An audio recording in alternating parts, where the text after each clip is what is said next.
episode of the ANDone Podcast live from Trieste, where I'm actually joined live by draft expert, ESPN draft expert, Mike Schmitz. Hi Mike, thanks for coming. Yeah, thanks so much for having me. It was really, it's a huge pleasure to be here with you and to have this chat about drafting and NBA here with you. We know that you are here for the Under 16 European Championship that is currently going on in Udine. Mm-hmm. Italy just got kicked out yesterday by France, but we will come back later to this. So, how do you like Italy, Mike? Amazing. One of my favorite countries. This is my first time in this city, and I heard that maybe it's better to stay here and drive the 1 hour back and forth. So I've enjoyed it, and again, amazing food, good basketball. Can't complain. Okay, have you already been into some pizza place or? Yes, I went to the one here. Di Napoli. Di Napoli, yeah. Di Napoli is the amazing. best one in Trieste. Yes. You can go wrong with Di Napoli. Napoli. Di Napoli. Okay, I've perfect. been there 2, maybe 3 times now. Oh, okay. So they will know you by the end of this week. I'm a veteran here. Yeah. No, but that's the best place. That's definitely the best place. It's really like original from Napoli. Because you have to know that there is different type of pizza from Napoli and the rest of Italy. So it's kind of. But okay, you will know. You know better. Have you also drunk some wine here? Because this is a wonderful wine region, Friuli. This place here is a wonderful wine region. Yeah, I've had some wine, some white wine, some red wine, I don't know which in particular. My palate is very not so advanced, I think, but it's been excellent. Okay. But the wine is better in Udine. So for the pizza, just go here. But the wine maybe is better in Udine. Perfect. Okay. But you should try out here Terrano. Terrano is one. Yes, Terrano is one. I love it. I will give it a try. Okay. Do you know, by the way, that Michael Jordan played here once? No. Explain. It was an exhibition game. Okay. This was a tour that Michael had to take for a promotion for Nike and whatsoever. And he played one game here, one game in Rome, and one game in Caserta. Okay. And he played here with Stefanel Trieste, which was the team of that time. Yeah. In '85, I guess. Okay. So it was he just finished his rookie year, I guess, or something like this. Oh wow. I have to think so. And he played here an exhibition game versus Juve Caserta, which was and he played the whole game for Stefanel Trieste. Yeah. And by the way, just also shattered the backboard. I can show you the video. Shattered the backboard. Yes. In with which a tomahawk. gym? This with Palachiarbola. Okay. Palachiarbola is the one outside. I will show you the video Yeah, later. I want to see. Yeah, I heard it's a basketball city. Yes, it's a It's a great basketball city. Yeah. It's a lot of history, huh? Yes, absolutely a lot of history. And there should still be the signed jersey from Michael Jordan here. Yes. Okay. I think that there is also signature shoe from one of the Air Jordan, which is called Shattered Backboard. Yeah? Really, just for this episode. I will show you the video The later. signature shoe is called Shattered Backboard. Okay. I will show you the video later. It was a huge tomahawk dunk, obviously. But I'd love to see it. Okay. Later I'll show you. So, just to a quick recap for all those who really don't know all the steps of your career. Yeah, okay. If I miss out something, just let's tell me. So, you graduated from University of Arizona. Yes. So you are really a Arizona native. So yeah, born and raised in Arizona, born in Phoenix, Scottsdale area. Then I went to Tucson, and so I've been living in LA for 5 years now. Okay. But my heart is in Arizona for sure. Okay. Yes, we already talked about it. You know, I'm a Phoenix Suns fan, Yes. so please, when you sooner or later, please consider to come back home. Well, actually, then you have been a blogger for the Valley of the Sun. So Yes. you were a beat writer for all the University of Arizona teams. So Yes. basketball. Yes. And then in April 2012, you started to be video analyst for Draft Express. And this I didn't know. I was surprised by knowing this. In September 2012, you were hired as assistant video coordinator for the Bakersfield Jam. That, for those who don't know, it's the development. It was the development team. Yes. The previous name of the development team of the Phoenix Suns that now are the Northern Arizona. Yeah. So we had 4 affiliates at the time. So it was one of the last independent teams in a very unique situation with like 500 seats, small little arena, only season ticket holders. You couldn't just go buy a ticket on the street. And I think we had the best record in the league that year. Yes, so. Yes. I was checking this out. We had 36 wins. Yes, look at you, man. Yeah, you did your homework. Absolutely. Yeah, we lost like 3 games at home. And if you look at the staff from that team, like everyone has gone on to do big things. Exactly. It's been great. I will. Let's just mention this name out, and then we'll come back later. Yeah. That's where you actually met with George Galanopoulos, yes, right? Yes, exactly. And we will come back later because it's another part of your adventure there. Yeah. Because in June 2018, you also became Uganda national team assistant coach. Yes. Under your friend and head coach of exactly, Uganda my team. former roommate. Yes, yeah, exactly. He was my roommate in Bakersfield. He's one of my closest friends. So, I'm impressed. You've done your homework. But I told you, we're kind of good. So we read, we watch games. Yes. I know it. That's big time. Yeah, and basically, another thing that I want to ask you is there any particular anecdote of the time with the Bakersfield Jam that you recall, let's say, with particular joy? Is there anything like this? I think it was just the whole experience, the group of guys we had and how hard we worked every day to, come together and have such a successful team. And like I said, guys I talked to, every day, and we had some interesting players come down to us too. Kendall Marshall is her name. Because, we had all these different affiliates, right? So players would be coming down from 4 different teams. Yes. Mike Scott came down to us. Because actually, Phoenix Suns have not yet acquired at that time, right? They were one of the 4. They were one of the 4 affiliates. Yes, exactly. And then so Atlanta was one as well. So we had I think Mike Scott coming down, Deontay Garrett. Of course, you remember Deontay Garrett. He was down with us for the playoffs actually. When we unfortunately lost to the Austin Spurs, I believe. Yeah, it's always like that. It's the same story back again. It's tough because you have guys shuffling in and out, and you're trying to build camaraderie, and then guys come down. But that's what the G League's about. It's about developing players. It's about the assignment players getting more reps, and so the whole experience for me was one of the best years of my life. I think it's also tough because you told so much about like the finding the right mix and so on and so forth, and then it comes let's say the team above and says, okay, I just drafted this guy and you have to let him play 20 minutes a game. Yeah, it's a challenge. Yes, and maybe that's not the right guy for your team, right? It's tough, and especially as Coach Voigt did a tremendous job just kind of juggling that, and thankfully we had some amazing veterans. Like our team was loaded. Damian James, former first-round pick, Jerome McNeil, let's see, Ronaldo Major, who was at one point the all-time leading scorer, Brian Butch, Adam Cook, Shane Foster, who was a draft pick, another league who I mentioned, like Stephen Dennis. Our team was loaded. Our staff was even more loaded. Like half these guys are working in the NBA now. So it was truly a special experience, and I hope one day Bakersfield can get another team because it was just a great experience. Nice.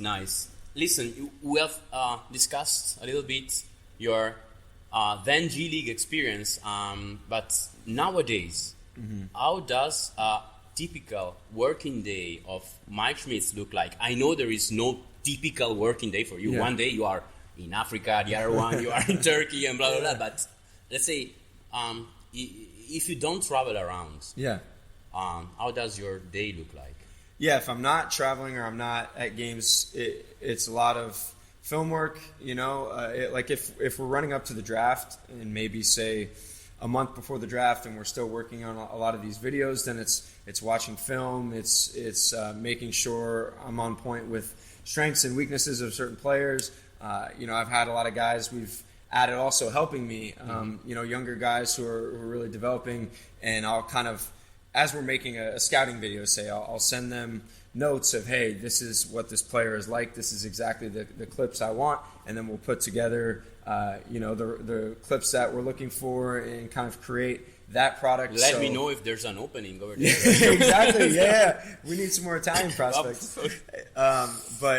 So there's that time of year. It's kind of like the draft crunch, and then there's the live scouting during the college season where you're traveling all around. There's the preseason of the college season where you go into different practices. So it really kind of depends on the time of year, but that's what I love about this job. I love chaos. I like just kind of the madness of it all, and I can't sit still in one place. So that's why maybe you see me jumping all around. Exactly. Now it comes my question. How do you see yourself in, let's say, 5-10 years? Do you still see yourself going around Europe and the whole globe, so to say, watching games, or do you see yourself sitting behind the desk? I don't know if I'll ever be able to sit behind the desk, just with the type of personality that I have.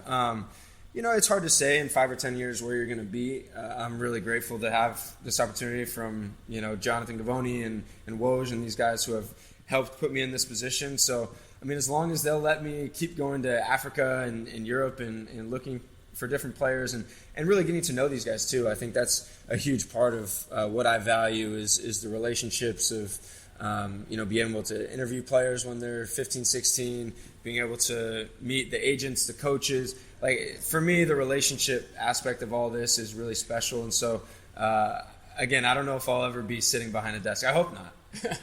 So, now, let's say a quite tricky question. So, okay. You know that, for sure, your friend, George Galanopoulos, we mentioned before, just became head coach of the Texas Legends, which is the D-League affiliate of the Dallas Mavericks. Mm-hmm. Let's say George becomes in 5 years the head coach of the Mavs, and he tells you, okay, just Mike, come over, you are the head of the scouting of the Dallas Mavericks.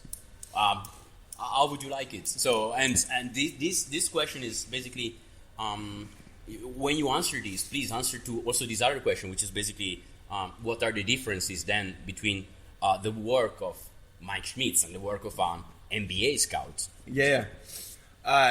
I'd be lying if I said George and I don't talk about stuff like this all the time. I think both of us are hoping to someday, work together in some capacity, whether it's in a management, me in a management role, him in a coaching role. If I'm ever grateful enough to have a job where I could hire a head coach, mm-hmm. That's my guy. He's one of the best at what he does, and so if that were ever an option, I would love to do that. And how my job is different, I think, we're getting to know these kids at a younger age. We're getting to know, we probably have this bank of players that NBA teams don't even need to know about, right? Like, for them, it's almost like there's only so much storage in their brain that they don't want to go to the U16Bs maybe and know about some mid-major player on Switzerland. Yes. But for us, it's important to know about all these kids. So I think that's maybe where it differs. Like, they're focused on strictly building their NBA team, maybe their G League team mm-hmm. as well, mm-hmm. Where we're trying to be aware of all these guys for all levels. Perfect. That's exactly what I wanted to hear from you and to know from you.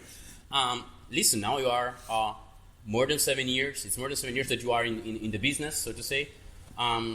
Is there any particular scouting reports you are extremely proud of? Or do you recall, let's say, 2 or 3 players that really nobody knew about when you first scouted them? That's a good question. I need to think harder about that. Hopefully I would have better examples off the top of my head.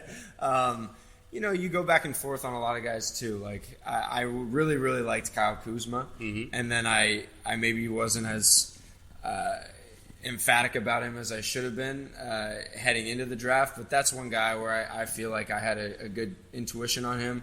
As a group, obviously Giannis's success is, Jonathan really more or less agrees, right? Yeah, Jonathan really more or less found Giannis in a lot of ways. Wow. Of course, teams in Europe knew about him and stuff like that. But I remember him sending me, some game film, really grainy Greek second league film, and kind of breaking that down and putting together a scouting report and just being impressed with his length and his feel and his competitiveness. And so, hopefully there are some other names I'm forgetting about at the moment, but you hope to have those small wins. You went several times also in Europe. You came to Europe to scout Luka Doncic. Yeah, of course. Luka's, another guy that we were really high on, and yes.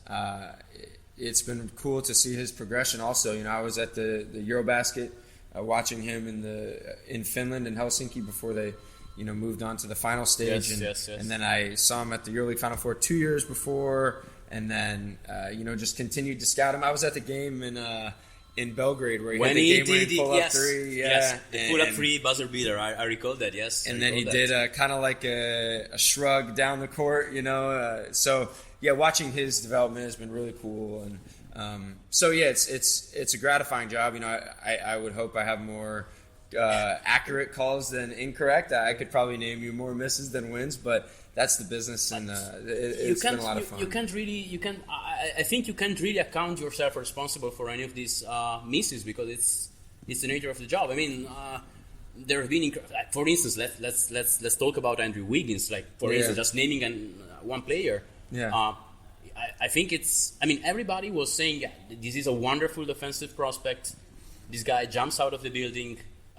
He could be potentially a shooter.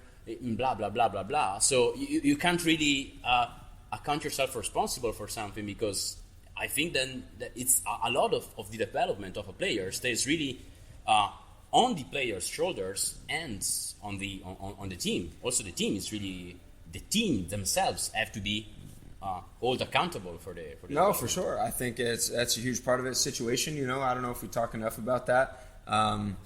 But it's tough, it's such an inexact science. I think a lot of NBA scouts would tell you, they liked Mario Hezonja more than Kristaps Porzingis, know? And I don't think that was so far-fetched at the time. And a lot of it is situation. And, another guy is like Donovan Mitchell, right? Like he's someone we were really high on going into the draft, and maybe you could put in that wins category. But if he doesn't end up in Utah and is given this role of, hey, we need you to be a guy right now, and he has the mentality to step in and do that, maybe he's not able to learn on the job as much as he did and turn into this stud player that he is now. Exactly. So I think the situation is a huge part of it, but I think the best scouts will tell you that we're all just trying to gather as much information as we can and make an educated guess, and that's really what this is, just to make sure that you have turned over every rock to make the smartest decision. Yes, exactly. And you were talking about the grainy films of Giannis. Yeah. And obviously, when scouting a player playing in the second Greek division, I mean that's way more difficult than scouting a player who plays, I don't know, for instance, a Duke, for instance, for right? Sure. Because it's so hard to evaluate the context and the competition. So how do you really account for this? That's a huge part of it. If Giannis was sitting in Durham and would have played 35 games in front of NBA scouts that season and they got to know his backstory, I don't think he would have gone where he went in the draft. Sure, he was raw and he's really improved. You got to give him a lot of credit. You got to give the Bucks a lot of credit for helping improve his body. But I think a lot of it is getting to know the context of the league, the coaching staff, the situation that they're in, getting to know the player at a young age. That's where we have the benefit, is because we can talk to these guys, right? NBA teams can't go up to some 16-year-old, 17-year-old and get to know them. And that's what really helps us. And that's a huge part of Giannis' success, I think, is just that nothing was easy for him. Yes. So now you can see why he has this relentlessness to him. Yes, exactly.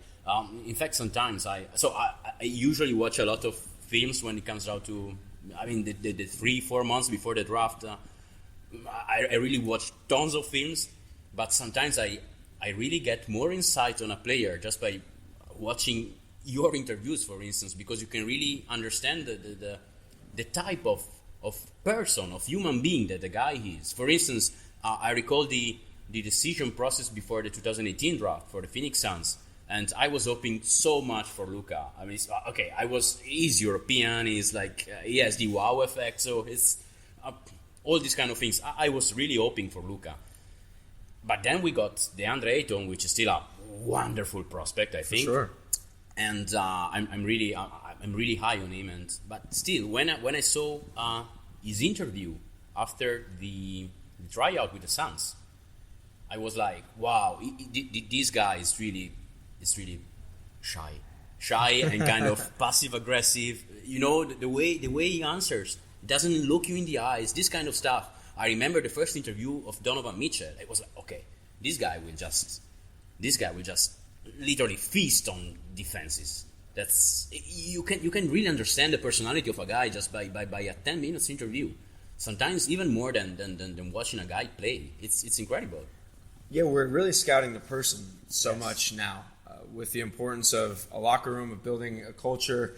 A lot of the teams that have had the most success, look at Toronto. I mean, those are guys who are all competitors. They're fighters. They're workers, and they were a true team that played together.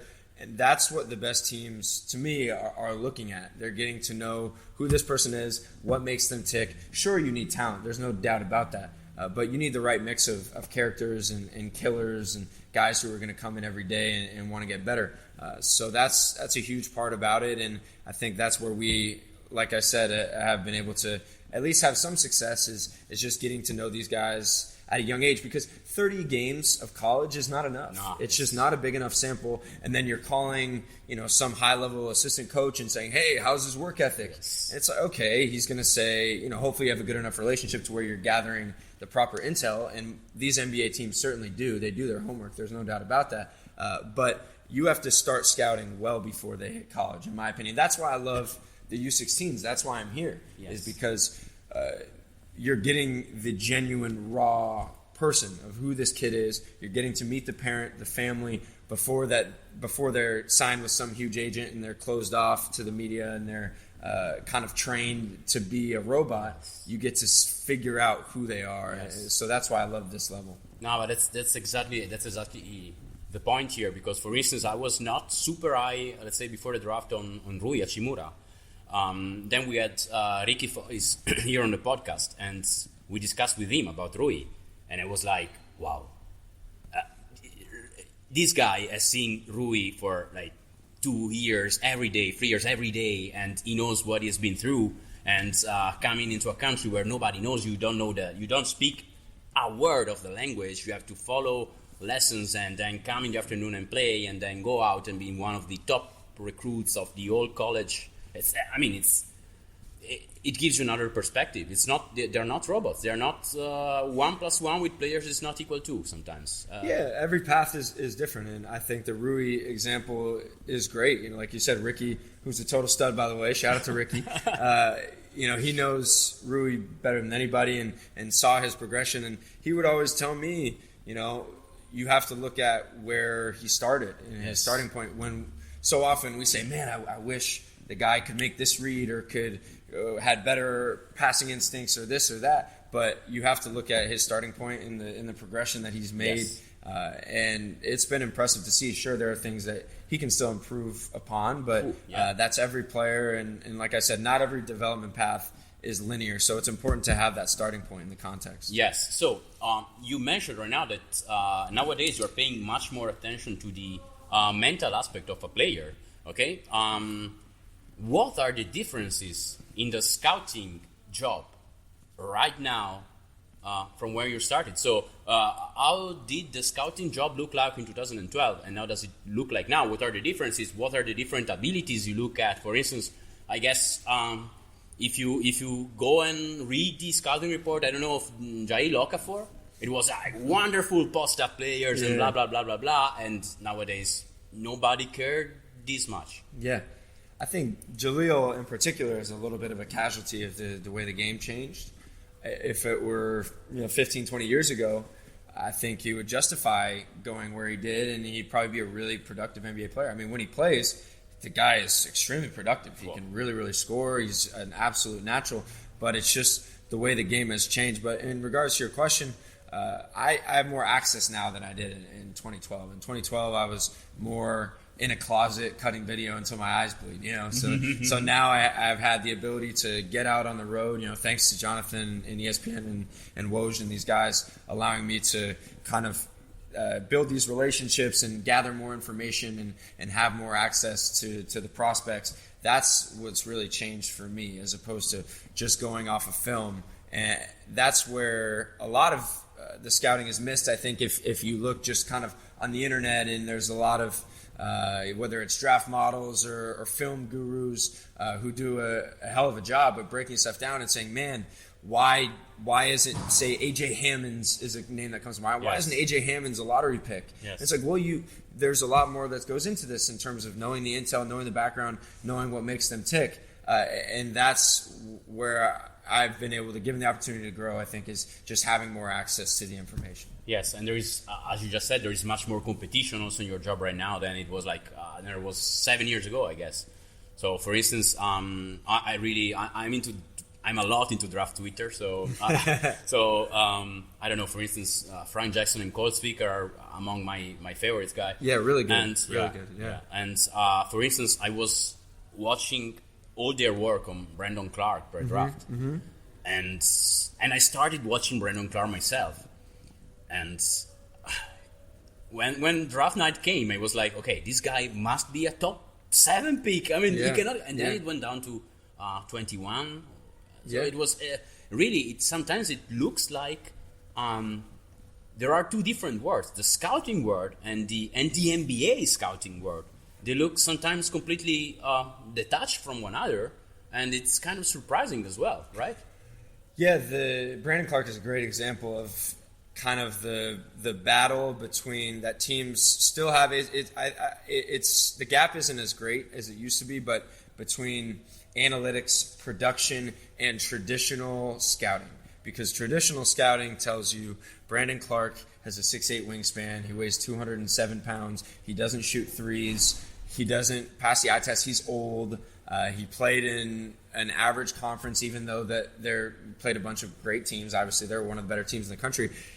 That all says this guy is a late first round, maybe early second round pick. Wow. And then you watch his production, you just watch him on the floor, and you say, okay, maybe this guy's a top 10 pick. And the truth is maybe somewhere in between. And those two worlds, I think, of analytics and the eye test are merging more and more. But I can tell you there are a lot of draft room debates over Brandon Clark just because he doesn't pass the eye test. But he was just so productive. And my thought with him was always he gets so much done. You know, he just gets so much done, and he's such a competitor. And I think Avoni is one of the guys who was really gung-ho about Clark even more than me, and just saying, what am I missing here? Because this guy has been so productive. So we'll see. You know, a summer league is a small sample, and we'll see how much he's going to improve because he is an older guy, and you would expect him to come in and have an immediate impact. I do think that he's in a perfect situation in Memphis because he's got Jaren Jackson, who's really the big that's perfect for him to play next to because he spaces the floor, and he's got size, he protects the rim, all these things. And John Morant, obviously, to me, that's one of the more fun up-and-coming teams in the NBA. They would be really a defensive force in a while because also my beloved Anthony Melton is as well a lockdown defender when he wants, on ball defender at least. But now comes my next question since you mentioned this stuff. In your opinion, what is right now the most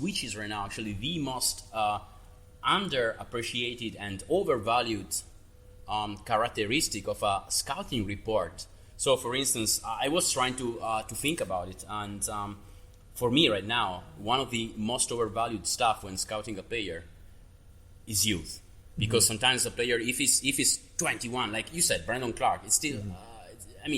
I don't really care too much about if it's 21 or 19. Is good. For me, it's good. And if I have to think about something that is undervalued, in my opinion, is in general basketball IQ. So, what is your feeling about what is really the most undervalued and overvalued characteristic in a draft prospect? Bodies, for me, in terms of overvalued, is just how strong they are. Everyone wants strong bodies, and length is very important. But to me, all these guys get stronger. You remember when Kevin Durant couldn't bench press the bar.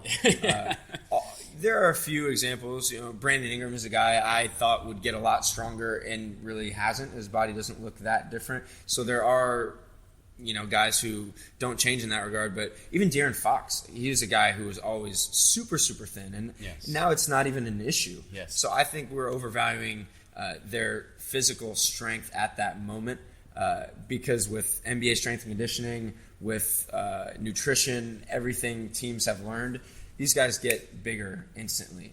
And Giannis is a great example. I was thinking about exactly. I remember, I don't know, it was his second summer league maybe, and I barely recognized him, yes. Just with how much he filled out. So obviously he has a different frame than some other guys. And to that point, then you have undervalued skill and IQ. I think you're dead on. You look at a guy like Ty Jerome. Yeah. He doesn't pass the eye test at all. He doesn't have a great frame. He doesn't have great length, but he is just a baller. He's a bona fide baller. He's got a high level IQ. He's a competitor, and he can really shoot. But I do think we're moving more toward that. Teams are valuing IQ. They're valuing shooting. And any young player who always asks me, or who will ask me, hey, what do I need to do to get to the next level? And learn how to shoot. Make sure you can shoot. Make sure you can shoot, because that's going to be your ticket, especially if you're not some freakish athlete with a 7'5" wingspan. Just make sure you can think and make sure you can shoot and study the game. Exactly. I think that shooting, I actually had, you can see it here, shooting was my second one. Because really, I have the feeling that I was just writing down yesterday evening a list of names that in my opinion were huge steals. Mm-hmm. And I was trying to understand what is the common, the trait d'union, the common point between all these players, right? And I have like Draymond at 35, Middleton at 39, I had Joe Harris at 33, Jokic at 41, I had my beloved Booker at 13, Richardson at 40, Brogdon at 36, White at 29, Shamet at 26, and in my opinion, Clark and Grant Williams would be the next two guys. And in my opinion, really, if there is something, so you can really divide these guys that I just mentioned in two categories: extremely clever guys or like fantastic shooters. Mm-hmm. So these are the guys that normally are really falling much more down than they're supposed to, actually. And if you look at the bodies too, Brandon Clark undersized, Grant Williams undersized, Joe Harris isn't going to blow you away athletically. Brogdon, I think, was more a medical red flag with the foot than anything. But still, even so, he without that, would he have gone in the lottery? I'm not sure. So I think getting past the physical appearance of some guys is a big part of this. Yes, maybe the motor is still something that we should value more, actually. Mm-hmm. This is something that I'm really thinking a lot about the motor in the last month, because really, it does matter if you are able to play 35 minutes in certain competitive games, or if you're able to play 25. It does impact. For instance, I was super high on Jordan Bell. Mm-hmm. The problem with Jordan Bell is that at the nowadays pace, it's just impossible for him to play more than 5 minutes in a row. Yeah, so I still think Jordan Bell is a wonderful player. Yeah, he knows really. He knows the sport, but still he knows the game, but. He can't play more than 5 minutes. That's just it. Yeah, motor is important, but you have to be able to think the game now. Yes, that's the key. You have to be able to think the game 1 through 5. Okay, you're still going to have Clint Capella types who are just roll, block, switch, rebound. Do that. That's fine. Rudy Gobert. Rudy Gobert is not this incredible passer, but the guy is elite at what he does. So you're always going to have those guys, but you do need to have at least 4 players on the court, to me, who can really think the game at a high level. I perfectly agree, and the other one is shooting, as you said, absolutely. And the guy must really be a capable shooter, in my opinion, when he comes out of college. Because I was in this summer, I was playing a little bit with some data, blah blah blah, and it turns out that actually, really, there are like 2 magic numbers from what I've seen. If I manage, I'll try to write down something. But it's really like, if it's really hard to be like even an average NBA shooter. If you are shooting the free throws below, I don't know. For me, what I found like is 76% and around 34% of threes. If you are not at that level when you arrive in the NBA, then it's basically almost impossible that you develop into a shooter. So it's really, you have to be already a capable shooting. Yeah, and you have to have something you can hang your hat on early in your career so that you can buy yourself time to get better at those skills. That's what I always say when looking at a prospect. What does he do? Why is an NBA coach going to put you on the court?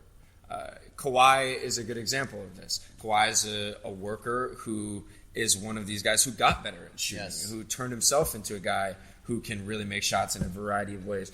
A big part of that is, one, his work ethic, Chip England having the infrastructure to improve, but being a lockdown defender bought him time. Yes. Now it's like, okay, we need to give Kawhi minutes. Kawhi is an important part of what we're doing because he can guard four positions, he can attack the rim, he rebounds. So what can you do to buy yourself time if you're not a guy who can make shots? Who do you think will be the next guy which will be able to buy some time for himself and develop new skills? Because now I have a name in my mind right now.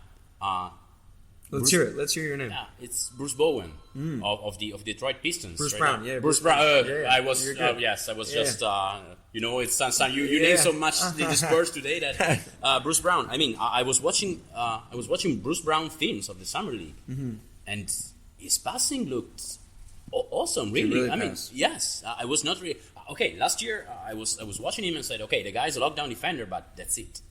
And I've seen it in the summer, and it was awesome, really. So, is there another guy that comes to my mind that might be developing skills in the next, let's say, few years? I think Melton is a name you mentioned that could be really interesting to watch, just because he can really defend. And listen, he didn't play his last year at USC, so he was clearly going to be behind the eight ball a little bit in terms of being ready to have an impact in the NBA. But as a guy who has great basketball instincts and is going to continue to improve on the ball with his handle and as a perimeter shooter, Brandon Clark is a guy as well who is going to buy himself time to become a good shooter because he protects the rim, because he plays so hard. Grant Williams is a name you mentioned. I have no doubt that Grant Williams is eventually going to make NBA threes at a decent level. I fully agree. Because he does all the little things to where you want to keep him on the floor. He's going to take charges. He's going to put a body on somebody. He's going to talk defensively. He's an incredible teammate. He's a winning basketball player. Yes. And he's a worker. Yes. When I was talking to him through the pre-draft process, I was blown away with his mentality. Like, you could see him being the president of the NBPA one day. Yes. Just because of his approach to the game, his intelligence. So those are some of these overachiever types that hopefully we'll see. And I think it's good for young prospects to see guys like that who were productive college players who were maybe overlooked to some degree going into the draft, then turn themselves into high-level NBA players. I'm really pissed off, by the way, that Grant Williams is a Celtic. Okay, listen, last question then.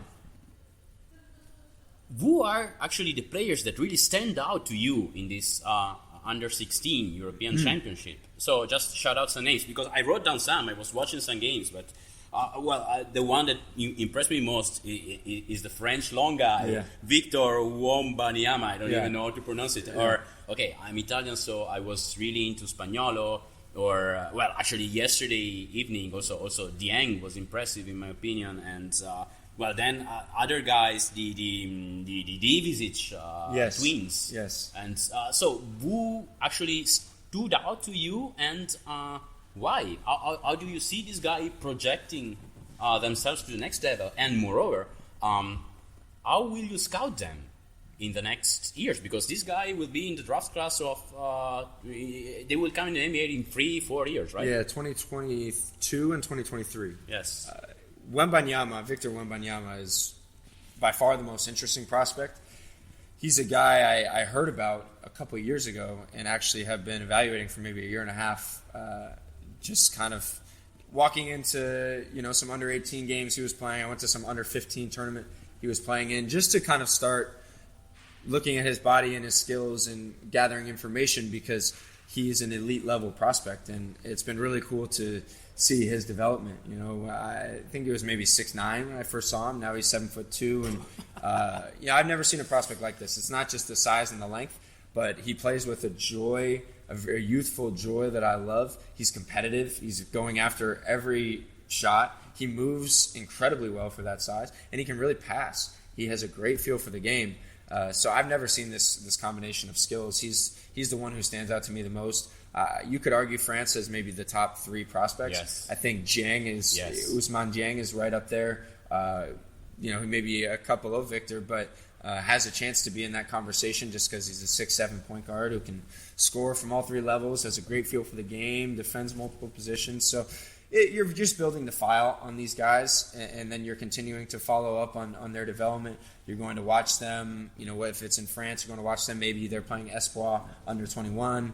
Maybe they're playing under 18. You see them next year at the under 18 European Championships, or for Victor's case, he can play in the 16s again. Yes. Some other names, let's see. The U16 twins are really interesting. They especially are 6'11" or 7. How much they are? 6'11". And one is Tomislav is kind of more of a interior guy, even though he made some threes, but rebounder, shot blocker, where the other one is more of a stretch guy. The other one is called... how to pronounce is very difficult Zvonimir or something. Right, I wrote it down, but... Yes, Zvonimir. There you go. Yes. Yeah, that's the first time I've seen him, so been really impressed. And there's a lot of interesting players here. Spain has some really interesting guards. The playmaker, Nunez and Naspler. Those two. Naspler, yes. Nunez is playing with Real Madrid. He's 2004. Naspler, 2003. 6'5" point guard. Great feel for the game. So this has been a really, really strong group. And even the B division had some guys. This kid Gustav Knudsen, who's going to be playing in Spain next year. Was really impressed with him. But also the Turkish guy, Adam Bona. Yes, he played under 18, under 17 in the past. I was impressed. Really impressive. I was impressed. Blocks everything. Yes. Nigerian kid. And so, it's been an impressive couple weeks. So we're just starting to build the file. Like I said, on these guys, you never want to over scout a 15, 16-year-old player. Yes. But the first impression has been really good. Perfect. So, Mike, thanks so much again for coming here and for having this podcast with me. It was a huge pleasure. We hope to have you back again, let's say, I don't know, whenever, next year, in 2 years, whatever. Maybe not live, but still.